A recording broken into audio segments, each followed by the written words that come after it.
સુરતમાં ઓલપાડના લંપટ શિક્ષકને 20 વર્ષની કેદની સજા.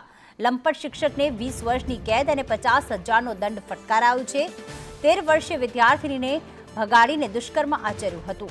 શિક્ષકે વિદ્યાર્થીનીને પ્રેમજાળમાં ફસાવી દુષ્કર્મ કર્યું હતું. નિલેશ અમારી સાથે જોડાઈ ગયા છે. નિલેશ, લંપટ શિક્ષકને આખરે સજા આપવામાં આવી છે, શું વધુ વિગતો?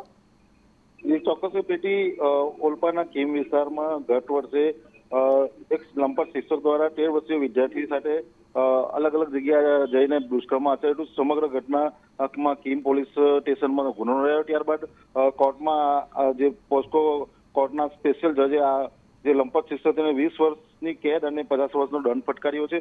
સાથે જો જોવામાં આવે તો આ જે લંપટ શિક્ષક છે તેની સામે કેમ પોલીસમાં ગુનો નોંધાયો અને ઘટના લઈને આ નરનામ શિક્ષકો બળાત્કાર સહિત પોલીસે કેમ નોંધ્યો હતો અને હાલ તેને સજા ફટકારતા જે ભોગ બનનાર છે એમાં એ જોવા મળી રહ્યું છે. જી, આભાર તમામ વિગતો માટે.